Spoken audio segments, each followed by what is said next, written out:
Hey, Mike. What? Who's got Knicks?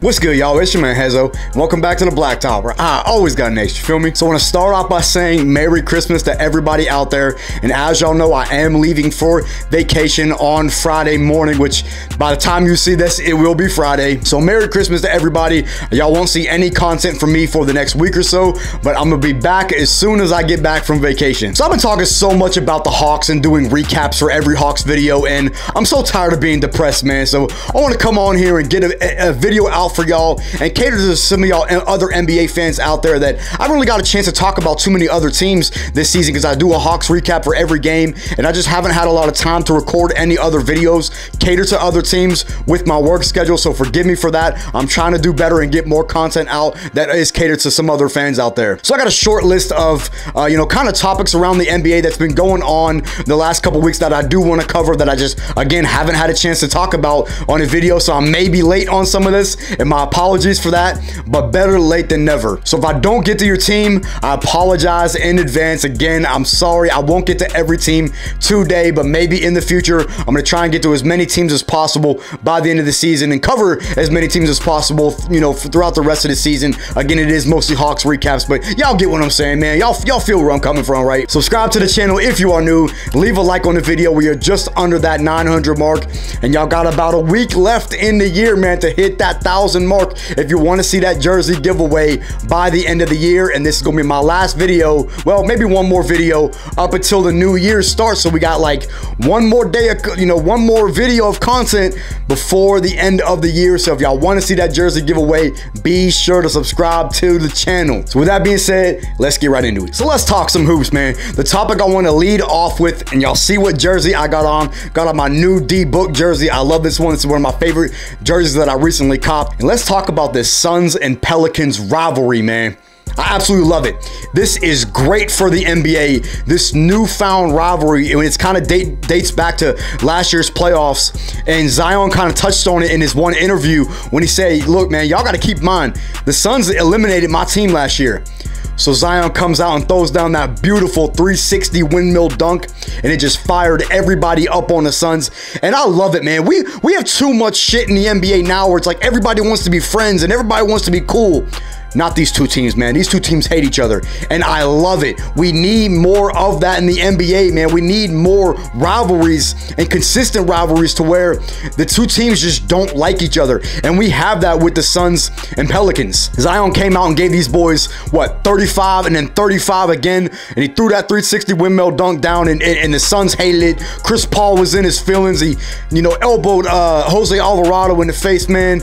Chris Paul he acts like he hasn't done this before, or they didn't do it the same thing last year when they were playing the Pelicans.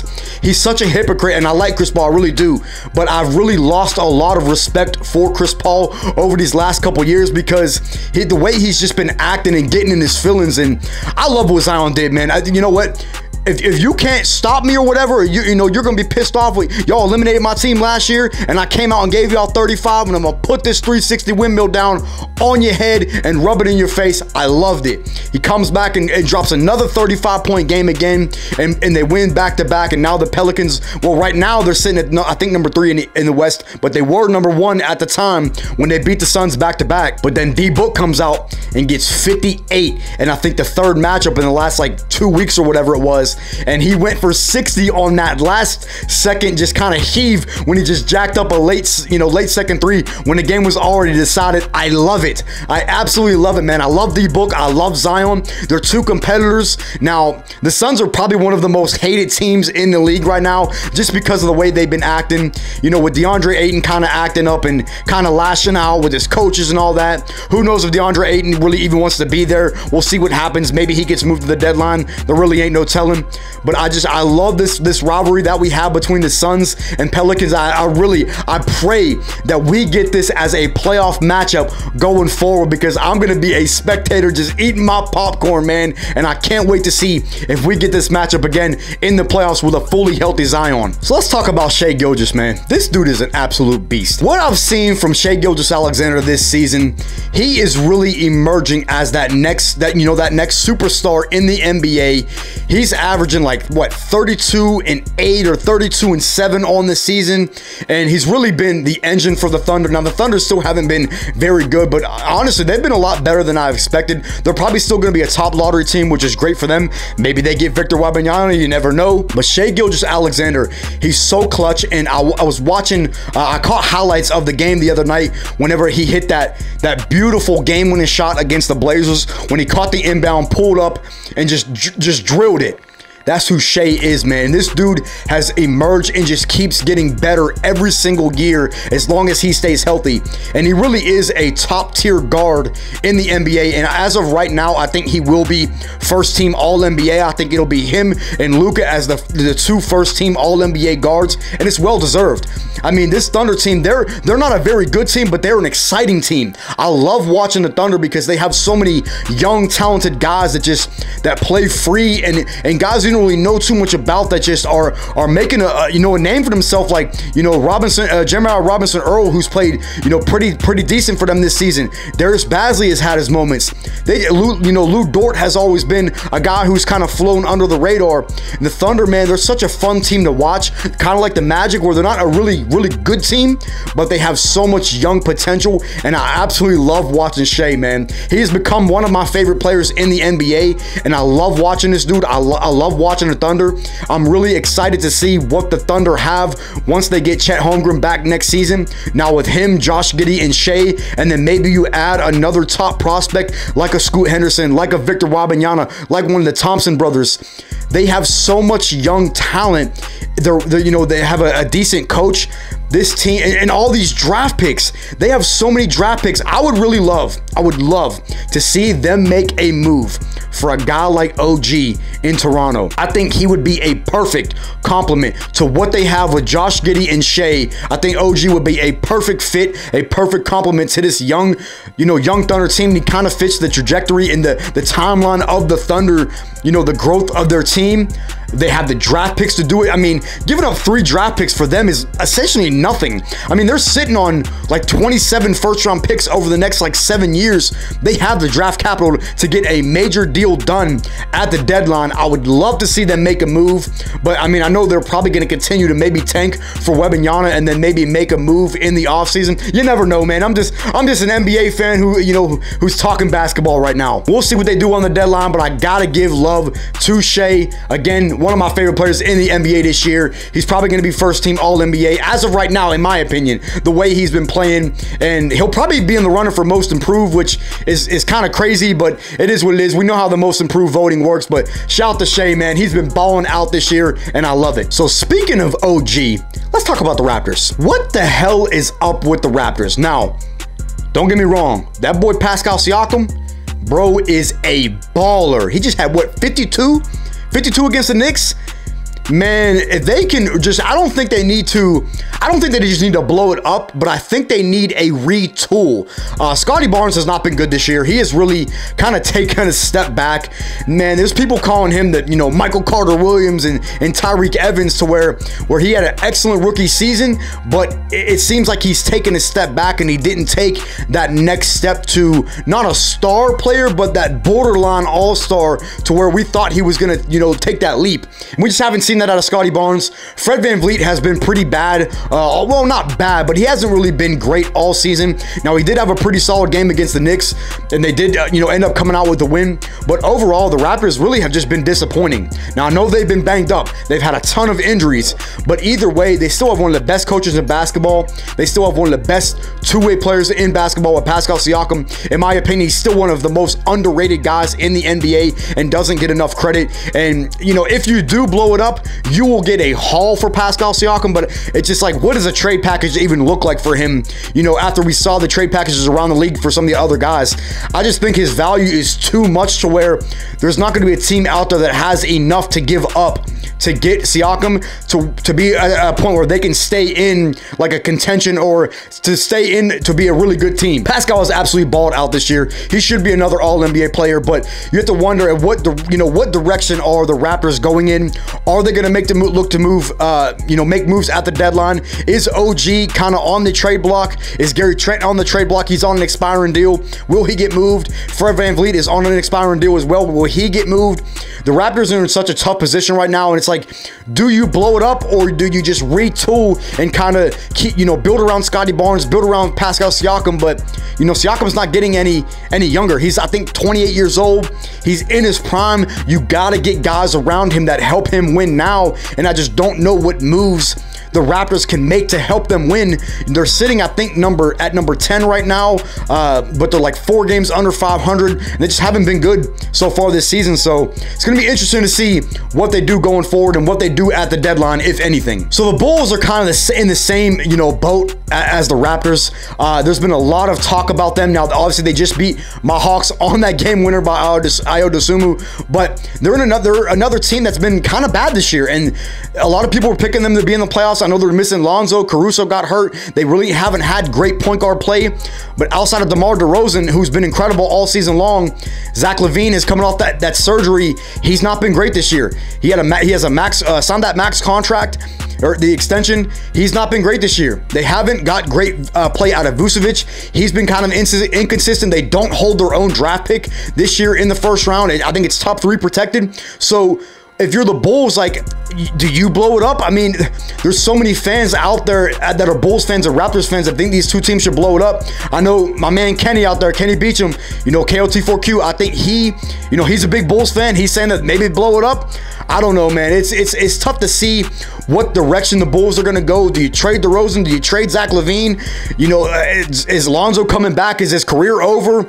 There's so much up in the air and so much in question with this Bulls team. DeRozan and LaVine are apparently clashing on the court, and who's the guy, and LaVine, it seems like they kind of defer to each other, and you kind of sense the tension out there when you're watching the Bulls play, and it's really tough to say what direction they're going to take. I mean, do you give up DeRozan? What can you get for DeRozan?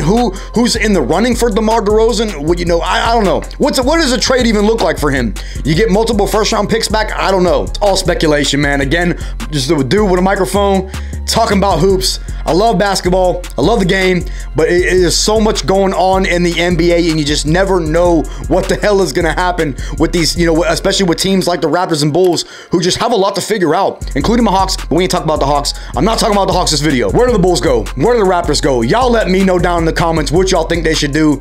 I do think both teams should either blow it up or just completely retool. I'm on the side of retooling for the Raptors, but I do think it is time for the Bulls to blow it up, move on from DeMar DeRozan, move on from Zach LaVine, and just kind of see what you got in the young guys like Patrick Williams, who hasn't been great, since he's been drafted as well. So I don't know, man. We'll see. So I got 2 teams that I want to talk about that are kind of on the other spectrum of the Raptors and Bulls, and that's the 2 New York teams, man. Let's start off with the Knicks. Y'all know I hate the Knicks, right? But I got to give credit where credit is due. Other than when they just lost to the Raptors, they were on, a 7-game win streak, and they have really been playing so much better from what we have saw early in the season. Jalen Brunson has really been a huge turnaround for this team. He's been playing like an all-star. Their defense has significantly improved since they've been losing, since they were losing games. Julius Randle has really stepped up. He's been more, playing more close to that All-NBA Julius Randle that we have, that we saw his All-NBA year. Now, he did airball a layup against the Raptors. That was a big possession, but I ain't gonna talk about that. The Knicks have played really good basketball recently. RJ Barrett has really showed out. Well, not showed out, but he's really stepped up recently. He's been shooting the ball a lot better, and he's really starting to find his rhythm so far this season, because he was off to a really bad start, and he was at a point where he was shooting like 10% from 3 or something like that, and 26% from the field. RJ Barrett was playing really, really bad but he's been playing really well as of recently. Now, they got a couple guys on the trade block, so we're going to see, what they do the rest of this, up until the trade deadline. I know they're trying to move on from Derrick Rose and move him on to maybe a contender. I know they're trying to maybe move on from Emmanuel quickly as well. Cam Reddish has obviously been on the trade block. They're trying to receive maybe a second-round pick or a different player with a different skill set, which I don't really get it. Either way, the Knicks have been solid recently, and you got to, give credit to Tom Thibodeau. He's done a really good job of doing a better job coaching the defense and everything, and they just have been playing a lot better as a team. Mitchell Robinson has really stepped up. He's crashing the glass. He's killing the offensive glass, and just overall, the Knicks have been a lot better. And as a Hawks fan, I hate it because I hate the Knicks, but Quentin Grimes has played well, and I've caught some games here and there. I haven't caught too much of it other than, some highlights, but they're playing a lot better. And I got to give respect where respect is due. The Knicks, they might be in the playoffs this year, man. They might be in the playoffs. If they can keep up the level of play and continue to string together wins, we might see them in the playoffs this year, and you just never know what can happen. I don't think they're, I think they're still a first-round exit team, but, don't hate on me for that. It's just my opinion. They're still not a contender, but I like the direction that they are going, but still, I hate the Knicks. It is what it is. Let's talk about the Nets. So the Nets have completely turned their season around since they fired Steve Nash and Jacques Vaughn has became the head coach. I mean, it did wonders. It really has done wonders for this team. Kevin Durant has played at an elite level all season long. They were just up by 40 at halftime on the Warriors. Now, I get it. The Warriors ain't have no Steph. I get it. I don't even think Wiggins played. Either way, bro, when you score 91 points in a half and you're up by 40 against the defending champions, that speaks volumes. This Nets team, the way they've played recently, I think they're sitting at like third or fourth in the Eastern Conference at the moment. I can't remember if they're above the Cavs or right below the Cavs, but they have played such good basketball recently with obviously firing Steve Nash. Kyrie's been playing a lot better recently. Ben Simmons has had his moments. He's looked a lot better as of recent. He's stepping up on the defensive end. He doesn't look as, kind of afraid to shoot. And this is the Nets team that everybody thought that we were going to get when these three guys came together after they traded James Harden. And we're finally starting to see the Nets get it together. They've been playing a lot better defensively. They have role guys that are stepping up like Royce O'Neal. Geez, words are hard. Watanabe has played well. He's been shooting the ball efficiently from three all season long. He's one of the top three shooting guys in the league. Seth Curry's played well. Overall, the Nets they've looked really good over like the last 10 to 15 games. I think they're 8-2 in the last 10 or whatever, 8-3, 9-1. I don't remember exactly what it was, man. I didn't check, before I'm hopping on recording this video. But either way, the Nets have looked great, and they really are going to be a threat come the postseason when you have guys like Kevin Durant and Kyrie on a team. If these two guys are healthy and they are playing at the level of play that they're playing at, you cannot count the Nets out, and they are going to be a significant threat to teams like the Celtics and the Bucks going forward in the Eastern Conference. The way they've been playing at such a high level these last 10 to 15 games. Shout out to the Nets, man. Shout out to Kevin Durant. He's kind of re-entered himself in that MVP conversation. He's been balling all season long. Jacques Vaughn has really turned this team around, and credit to him. The Nets really have turned their season around after starting out so bad. They've got it together, and they look like an elite contender so far in the Eastern Conference this year. A couple of the teams I haven't really got a chance to talk about much. The Celtics have been great all season long. Now, recently they have had, kind of a stretch where they're really starting, they're losing games. I think they've lost like 4 out of their last 6 or whatever it is. But Jason Tatum's still playing at an MVP level. In my opinion, he still is the front runner for MVP. Jaylen Brown has always been one of my favorite players. I love Jaylen Brown. I'm still looking for a Jaylen Brown jersey. I just haven't been able to find one at a good price. I'm not worried about the Celtics, man. They'll get it together. They're still number 2 in the Eastern Conference behind the Bucks. And y'all already know how I feel about the Giannis, and Giannis is my favorite player. But I want to give love to some of the teams in the Western Conference, like the Grizzlies, like the Nuggets, who are playing at a very high level. MVP Joker is playing out of his mind. He just had a 40 and 27 rebound game, 40.27 rebound game, which is insane. I think he had a triple-double. Joker is playing at another MVP level, and there's a very strong chance where he could three-peat for his MVP. They're sitting at number 1 in the Western Conference, and they have been playing relatively pretty damn well with Michael Porter Jr. out of the lineup. I can't remember if he's back now. Again, I haven't tuned into much Nuggets games because they are on a little bit later, but all I could do is really catch highlights for some of them later games. I know Joker's been playing out of his damn mind though, and the Nuggets look real good. Again, the Grizzlies look solid. Jaren Jackson Jr. has been incredible since he's returned to the lineup. Ja Morant's doing Ja Morant things. He's played incredible all season long, and recently he had an interview with Malika Andrews, is that her name? Where he said that he's not worried about any team in the West, and the only team he's really worried about in the East is the Celtics. Now, that's a bold statement, and that's a bold statement, Ja, but we'll see what happens, man. So I'm gonna pretty much leave it there, man. Again, my apologies if I did not get to your team tonight. I'm gonna try and get some more videos out like this where I'm covering, hot players around the league, hot teams around the league, NBA news, NBA trade rumors, kind of all condensed into one video in addition to my Hawks recap videos. So if y'all like this type of NBA content, drop a like on the video, leave your thoughts down in the comments. What would y'all like me to see, like to see me do going forward in terms of content, teams, cover all that type of stuff in addition to my, my Hawks recaps. Y'all want to see me do other game recaps, all that type of stuff. Let me know your overall thoughts down in the comments. Leave a like on the video, and I will catch y'all next episode.